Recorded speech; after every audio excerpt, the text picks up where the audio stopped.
کاتژمێری ژمێریاری موچە لە هەرێمی کوردستان لە لێدان کەوتووە و بۆشاوێکی مەترسیدار لە نێوان مانگەکانی ساڵی ڕابردوو مانگی 2026 دروست بووە.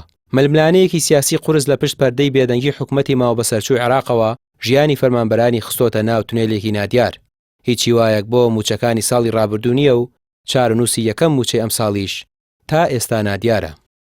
حکوومەتی هەرێمی کوردستان ئەبوایە ئێستاکە پێش هەفتەیە قایمەی موچەی بناردایە 120 ملیارەکەی تەسلیمی حکوومەتی عێراقی بکردایە بۆ ئەوەی ئەم هەفتەیە لەگەڵ دابەزینی موچەی هەرێمی کوردستانە ببوورەوە لەگەڵ موچەی عێراق موچەی هەرێمی کوردستانیش بگەشتاتە بەغداد و موچەخۆران وەریان بکردایە. بەداخەوە ئێمە ئەزانی تاوەکو ئێستاکە ڕێکەوتن لە نێوان هەرێم و بەغداد نییە سەبارەت بە موچەی مانگی 11 و 12 لەگەڵ ئەوەش ئێمە ئەزانین بڕیارێکی تری دەرکراوە 103 لە موچەی خانەنشینانیش ببڕێت، یانەمە دووبارە ئەرکێکی تر دەخاتەوە سەری خانەنشینان. ئەسڵەن خانشینان موچەی مانگی 11 وەرنەکردووە تاوەکو 103 دووبارە لێ ببڕێتەوە.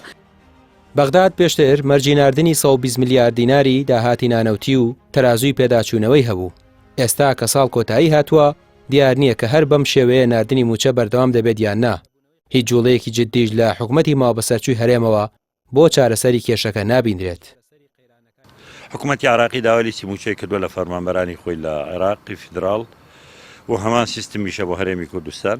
ئەبوو لانی کەم ئێستا لیستی موچە ڕەوانە بکرایە و بە دواشە بەغداد داوای 120 میلیارەکە ئەوەش بنێردرایە.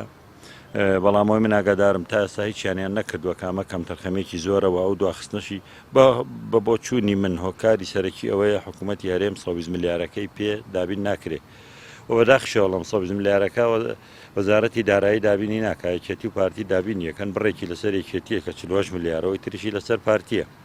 48 میلیارەکان بۆ کۆ نابێتەوە تا لیستی موچە بنێرن. ئیترەماکەن بە بیان و هەندێک بڵاو کراوەشتیت لەو بابەتە کە دڵە ڕاوکێ و بێهیوایی لە لێوان تاکی کورد لە لای موچەخۆران دروستەکە.